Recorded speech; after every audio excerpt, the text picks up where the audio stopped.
ওকে, so আমরা চলে আসলাম BCS, আমরা ইংলিশ পার্টে আমরা আসলাম। ইংলিশে প্রথমে দেখলাম যে প্রথমে দেখছি যে সাহিত্য, হু is not an Irish writer. আমরা জানি যে অস্কার উইল্ডে, জেমস জয়েস বা জোনাথন সুইফট তিনজনই কিন্তু আইরিশ রাইটার। ডিএস লরেন্স তিনি কিন্তু আইরিশ রাইটার না, ঠিক আছে। যে ডিএস লরেন্স বলা হয় যে উনি কিন্তু আমেরিকান রাইটার। তার বিখ্যাত সেই যেমন দ্য রেইনবো তিনি লিখেছেন, তার বিখ্যাত গ্রন্থ sons and lover, women's in love. So তার বইয়ের নাম হচ্ছে এগুলো তিনটা। আর বাকি তিনজনই কিন্তু বলা যায় তিনজনই কিন্তু হচ্ছে আইরিশ রাইটার। এই জন্য নোট করে পড়বেন, যেন আমরা যেন নোট করে পড়েছি যে কোনগুলো হচ্ছে অস্কার উইল্ডে, কোনগুলো হচ্ছে আমেরিকান রাইটার, হ্যাঁ, যেমন কোনগুলো হচ্ছে ব্রিটিশ রাইটার, কোনটা হচ্ছে আইরিশ রাইটার, এরকম হচ্ছে নোট করে পড়বেন, তাহলে হচ্ছে আপনাদের কিন্তু আর কনফিউশন আপনার থাকবে না। দ্য প্রেজ ডগ ডেইজ, আমরা জানি ডগ ডেইজ মানে হচ্ছে হট ওয়েদার, খুব ইজি প্রশ্ন এটা। Which gender is the অরফান? অরফান কিন্তু মানে ছেলে বা মেয়েকে বোঝায় না, অরফান কিন্তু ছেলে মানে কমন জেন্ডারকে বোঝায়, যে মানে কমন, ঠিক আছে কিনা, বোঝা যাচ্ছে যে এটা কমন জেন্ডার, ছেলে মেয়ে দুটোই হতে পারে। What is the noun form of the word laugh? Laugh মানে হাসাহাসি, এটা ভার্ব হতে পারে। লাফের লাফ মানে হাসি দেয়া, কিন্তু এটার নাউন হচ্ছে লাফটার, ঠিক আছে, লাফটার হচ্ছে হাসি। Identify the word which is spelled incorrectly. আমরা জানি এখানে দেখলাম যে ফ্লাকচুয়েশন, রিমিশনস, ডিসিশন, অকেশনে ডাবল সি হবে, ঠিক আছে কিনা, ডাবল সি এ ডাবল এস হবে। সো এখানে হচ্ছে একটা সি কম দেবে, এটা হচ্ছে incorrectly spelled. Who is the author of Jane Eyre? Jane আয়ারের হচ্ছে লেখক হচ্ছে কে? শার্লট ব্রন্টে। দুই বোন ওনারা, শার্লট ব্রন্টে হচ্ছে জেন আয়ার, আর এমিলি ব্রন্টে হচ্ছে লিখেছেন উদারিং হাইটস, ঠিক আছে,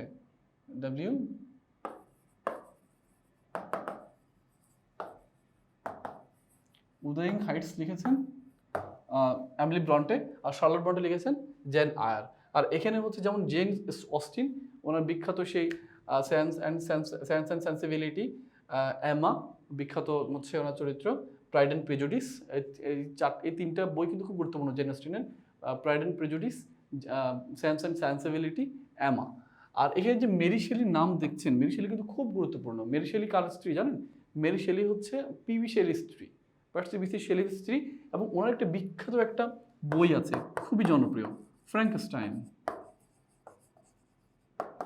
খুব ভালো করে হচ্ছে মাথা রাখতে হবে যে এই চারজন মানুষ কিন্তু খুব গুরুত্বপূর্ণ। যেমন 44 মনে হয় যে এমিলি ব্রন্টে থেকে প্রশ্নটা আসছে।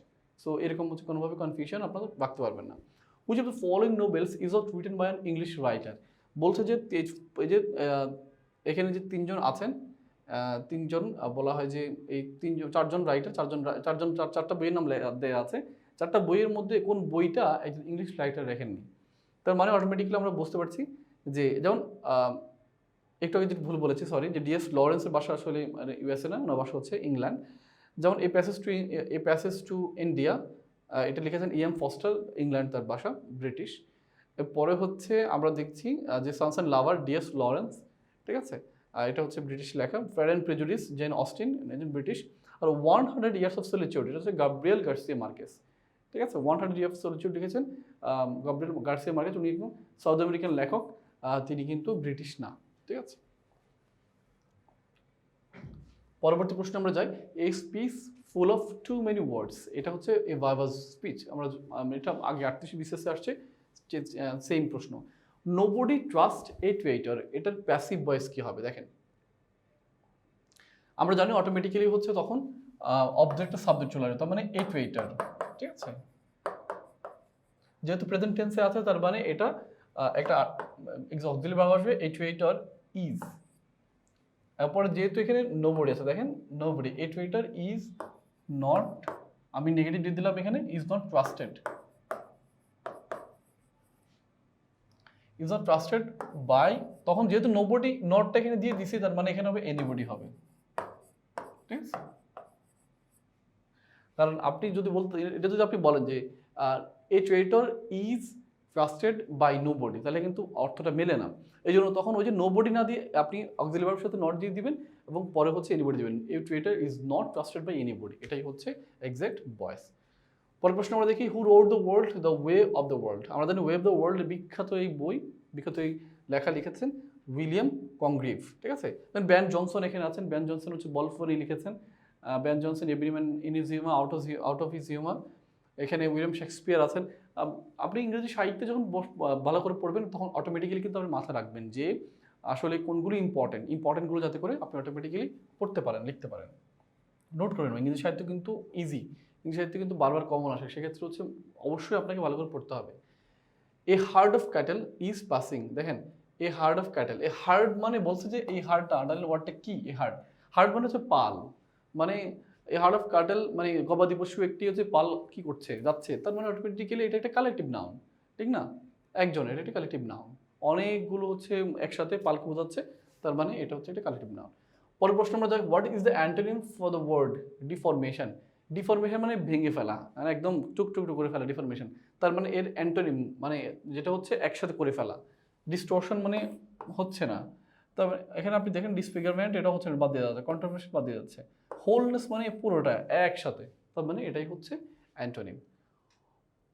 ওয়ার্ডস ইনস্ক্রাইবড অন এ টম্ব, আমরা জানি কবরের মধ্যে বা সমাধিতে যেটা লেখা থাকে এটা হচ্ছে ইপিটাফ বলে, ঠিক আছে? ভুল করা যাবে না, এপিসোড, ইপিট্যাট, ইপিটোম, হ্যাঁ কোনো কিছুই না, এটা বলে ইপিটাফ, ঠিক আছে? ভুল করা যাবে না, এগুলো হচ্ছে খুব মানে খুবই গুরুত্বপূর্ণ, আপনি এগুলো ভুল করলে কিন্তু আপনি অনেক পিছিয়ে চলে যাবেন। পরের প্রশ্ন আমরা দেখি, better to reign in hell than serve in heaven, ঠিক আছে কিনা? Who wrote this? আমরা জানি জন মিল্টনের প্যারাডাইস লস্ট, এই বিখ্যাত সেই লাইন, যখন হচ্ছে শয়তান বা আপনি যে বললেন ব্লিস যখন বলছে যে better to reign in hell than serve in haven.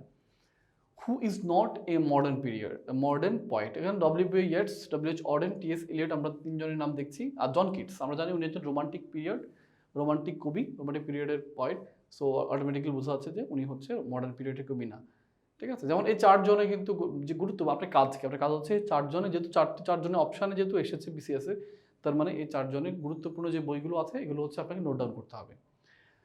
O Henry was from, O Henry, ঠিক আছে কিনা? ও হেনরির কোথেকে আসছে?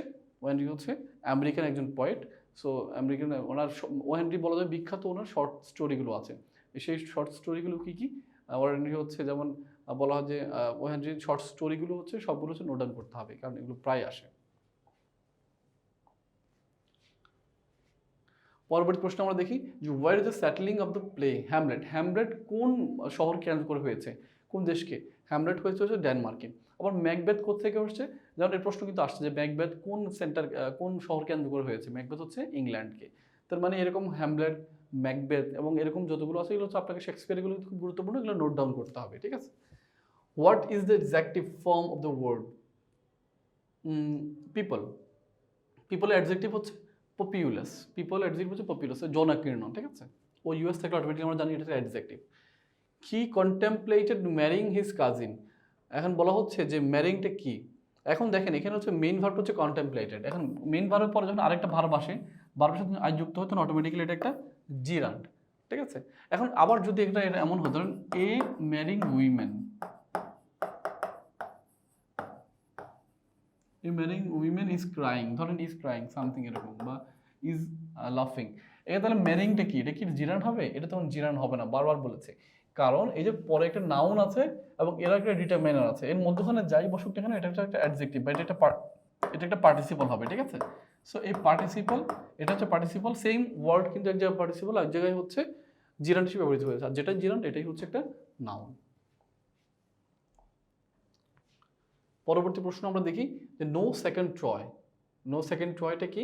নো সেকেন্ড ট্রয়টা হচ্ছে একটা কবিতা। সো এই নো সেকেন্ড ট্রয়টা হচ্ছে একটা কবিতা, এটা বেসিক্যালি হচ্ছে লিখেছে ডব্লিউ.বি. ইয়েটস।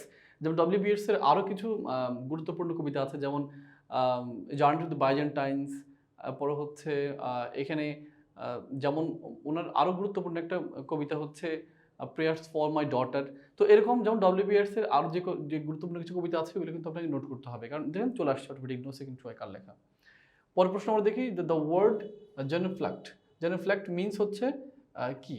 জেনুফ্ল্যাক্ট মিনস হচ্ছে বলা যায়, জেনুফ্ল্যাক্ট হচ্ছে যখন কারো সামনে বা দেবতা বা কারো সামনে হচ্ছে যে টু ব্যান্ড দ্য নি, একদম ওই যে পুজো যেমন করে বা হচ্ছে কাউকে নতি স্বীকার করা, ব্যান্ড দ্য নি, এরকম আপনি হাঁটু গেড়ে বসাটাকে বলা হয় জেনুফ্ল্যাক্ট। পরের প্রশ্ন আমরা দেখি যে who is the author of the Nobel the god of small things?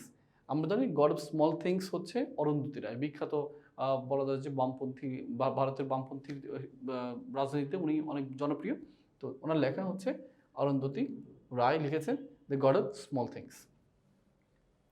পরবর্তী প্রশ্ন মবি ডিক, মবি ডিক কার লেখা? বিখ্যাত এই নোভেলটা এই নোবেলটা হচ্ছে লেখা হচ্ছে হারমান ম্যালভিলে, ঠিক আছে? হারমান ম্যালভিল লিখেছেন মবিডিক। মবিডিক হচ্ছে একটি বলা যায় যে এই যে দৈত্য, এই দৈত্যকে হত্যার বা এই দৈত্যকে নিধনের ঘটনা নিয়ে হচ্ছে এই উপন্যাসটা মবিডিক। এখানে আরেকটা গুরুত্বপূর্ণ আছে যে উইলিয়াম ফকনার, খুবই বিখ্যাত একজন লেখক, তার বিখ্যাত গ্রন্থের নাম হচ্ছে অ্যাজ আই লে ডাইং, অ্যাজ আই লে ডাইং, ঠিক আছে? সো মোটামুটি উইলিয়াম ফকনার সম্পর্কে কিন্তু আপনাকে ভালো করে ধারণা নিতে হবে। যেমন পরেরটা কিন্তু খুব গুরুত্বপূর্ণ, if winter comes can spring be far behind, যদি শীত যদি আসে বসন্ত কি খুব দূরে থাকে?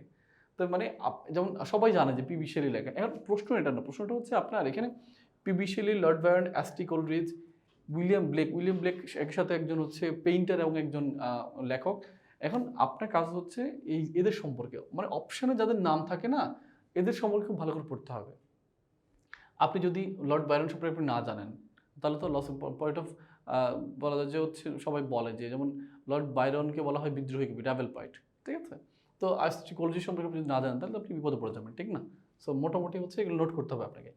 She went to new market, আমরা জানি যে হচ্ছে কোথাও, মানে আপনি যদি পায়ে হেঁটে যান তাহলে এটা হচ্ছে অন ফুট, অন ফিট না, অনেকে না কনফিউশনে অন ফিট দেখায় দেয়, কিন্তু শি ওয়েন্ট টু যদি মানে পায়ে হেঁটে যায় তাহলে সেটা বলা হয় অন ফুট, অন ফিট বলে না।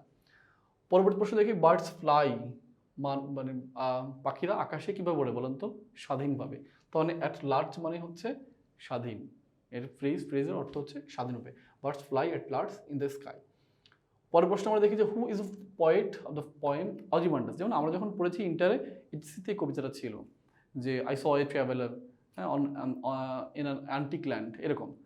সো এরকম এই কবিতাটা হচ্ছে অজিমান্ডিস কবিতাটা লিখেছেন পার্সি বিসি শেলি। শেলির আরও যে কবিতা, যেমন শেলি কিন্তু দ্য নেসেসিটি অফ অ্যাথিজম বই লিখেছেন। তো এরকম শেলির যে গুরুত্বপূর্ণ কবিতাগুলো আছে, বইগুলো আছে, এগুলো কিন্তু আপনি নোট ডাউন করতে হবে।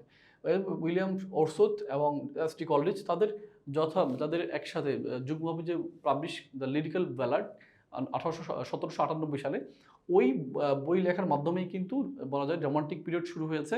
এই জন্য উইলিয়াম ওরসুথ এবং এস টি কলরিজের সকল বই গুরুত্বপূর্ণ। ইটস মানে ফরজে আইন যাকে বলে, মাস্ট, আপনাকে নোট ডাউন করে পড়তেই হবে, ঠিক আছে?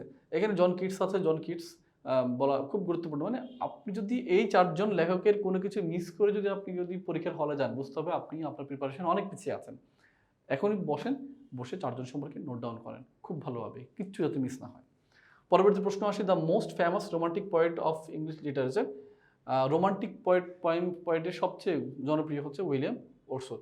এখানে আলেকজান্ডার পোপ আছে, তার নামেই কিন্তু একটা বলা হয় যে তার নামেই হচ্ছে একটি যুগ আছে, হ্যাঁ, দ্য এজ অফ পোপ, যেটা অগাস্টিন পিরিয়ডও বলা যায়, ঠিক আছে কিনা? সো কোনোভাবেই হচ্ছে এগুলো মিস হচ্ছে। টিএস ইলিয়ট খুব গুরুত্বপূর্ণ। টিএস ইলিয়ট সম্পর্কে যেমন বারবার হচ্ছে দ্য ওয়াস্ট ল্যান্ড দ্য প্রশ্ন আসে।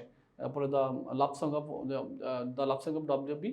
পোপ্রক, যেমন গতবার 44 কিন্তু এই প্রশ্নটা আসছে।